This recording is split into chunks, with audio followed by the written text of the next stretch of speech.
Hello, my name is Douglas Bloch. I'm an author, depression counselor, and depression survivor.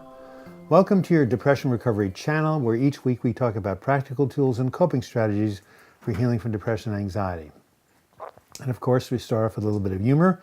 This joke comes from Joel Osteen, who's a well-known minister out of Houston, Texas, and here's how it goes. There were these three sons who prospered, did very well for themselves, and they wanted to repay their mother for all the love she had shown them. The first son says, "You know what? I'm going to buy Ma a big house." The second son says, "I'm going to buy her a sports car." The third son says, "I know that mother loves to read the Bible, but she's nearly blind, so I'm going to get her a parrot that has been taught to recite the New Testament word for word." So they give the presents. About a week later, they call their mother and say, "How did it go? What do you think of our presents?" The mother says to the first son, "You know that house you gave me, it's way too big." She says to the second son, "You know that car you gave me, it's way too small." And then she says to the third son, "But you gave me the perfect gift. That chicken was delicious." There you have it. Yes, I thought it was funny too, Jerry. The videographers are laughing at that one. Okay, so in my previous video, we talked about bipolar disorder, what it was and what it means. It's also called manic depressive, and it's manic depression, and it's an elevated state or mood that lasts for at least 1 week, where a person is feeling on top of the world, can't do anything wrong, they're in ecstasy, they're optimistic, but it also has its dark side because people crashed, also leads to delusion, grandiose thinking, and socially inappropriate behavior like overspending, sexual promiscuity, and sometimes even breaking the law. Because the manic state of manic depression can be so destructive, psychiatrists had long sought to find a medication that could tamp down the mania. Then in 1949, coincidentally the year of my birth, an Australian psychiatrist named John Cade accidentally discovered that lithium, which is a salt found in nature, when given to his guinea pigs, calmed them down. So he thought, hey, let's try this on people with manic depression, bipolar disorder. And sure enough, when he gave it to them, the mania ceased, or at least happened a lot less. And so this was a great discovery in psychiatry, but it wasn't until 21 years later, in 1970, that lithium became available for prescription in the United States. And for the next 2 decades, it was the gold standard for treating bipolar disorder.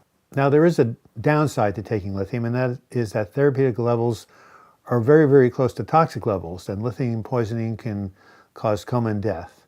So when you're first taking the medication, you have to monitor your blood to make sure you're at the right amount and not too over the top. Soon after, they developed safer mood stabilizers, including the anticonvulsants. Let me see if I can remember them: Depakote and Topamax and Tegretol and Lamictal. Also the antipsychotic Geodon. But recently, lithium has been making a comeback and is being used more and more frequently. But all those medications are good for stabilizing the moods of someone who's got bipolar disorder. Although the fallout from having manic episodes can be particularly destructive, most people with bipolar disorder spend more time struggling with the symptoms of depression than those of mania. And for this reason, they're often given antidepressants. But there's one problem. For a bipolar person, certain antidepressants can actually launch them into full-blown manic episodes. So as a result, most clinicians will say this: if you are diagnosed with bipolar disorder, do not take an antidepressant unless you're also taking a mood stabilizer at the same time. There are exceptions to this, but you have to get a good justification for your psychiatrist to do that. Most of the time, don't take an antidepressant by itself, add a mood stabilizer, and you'll play it safe. In terms of treating bipolar disorder, the very good news is that in addition to taking medication, bipolar individuals can use the same cognitive and behavioral strategies that we teach on this channel. These include setting the intention to heal, reaching out for support, having a good diet, good sleep, exercise, prayer, meditation, cognitive therapy, etc. And here are some other strategies, I call them preventative strategies, that you can use if you suffer from bipolar disorder that will help reduce the risk of any future manic episodes. Number 1, recognize the early warning signs of mania. This can include sped up thinking, pressured speech, not sleeping, not eating, overabundance of energy, excessive spending, etc., etc. And let your family and friends know this is happening so they can be alerted to the possible start of a manic episode. Number 2, create a stable environment for yourself in which you keep regular sleep hours. This is really important, regular sleep hours. Remember when a friend of mine was dealing with bipolar disorder, he was going to bed all hours of the night and waking up at all hours of the morning. That ain't going to happen. So studies have shown that when people have stable environments, the episodes, their manic episodes, have longer and longer periods between them. In addition, you should eat a good diet, of course, with lots of protein, complex carbohydrates, and go easy on the simple sugars, and avoid or restrict alcohol and caffeine. Number 3, create structure in your life. Structure is so healing for anxiety, depression, and for mania. Create a schedule and stick to it. Make a list of things to do and follow that list, and you'll have the structure you need to stay grounded and focused. Number 4, try to engage in a daily meditative activity which focuses and calms the mind. If you're too restless to do a sitting meditation, take a leisurely walk and make sure you do deep breaths along the way. Number 5, refrain from taking on too many projects or becoming overstimulated.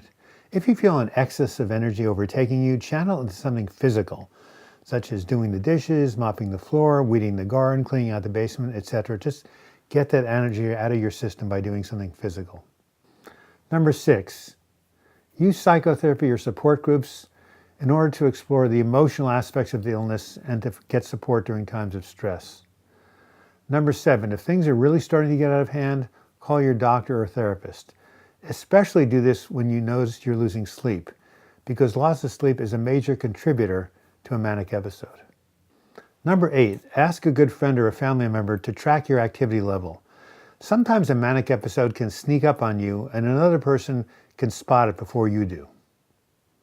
As a final note, while I believe that many depressions can be treated without medication, or a person who's suffering from depression can eventually manage it without medication, I don't think so with bipolar disorders. But my experience and the experience of a lot of psychiatrists I know, that most people who suffer from bipolar disorder need to be on some kind of mood stabilizer.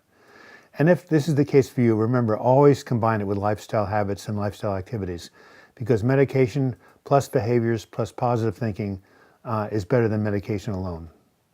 In summary, while bipolar disorder, also known as manic depression, is a very serious condition that can create havoc on a person and their community, it can also be managed and treated using some very simple guidelines.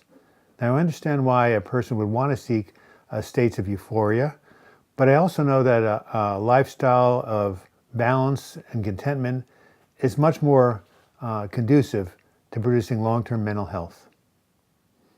This has been Douglas Bloch. Thank you for watching this video. I hope you enjoyed it. If you did so, please give it a like. If you want to leave your comments, do so in the comments section. I welcome all comments and I respond to every one. Or you can email me, douglasbloch@gmail.com. If you want to subscribe to this channel, if you already haven't done so, please click on my photo during the closing credits, and then it will take you to the subscribe page where you can click on that button, or if you click on the bell to the right of the subscribe button, you will be notified of every single video I post. If you want to go to my website, healingfromdepression.com, click on the book, Healing from Depression, and if you want to watch other videos I've done, click on those videos. And until we meet again, I wish you the best in your mental health recovery. Thank you so much for watching.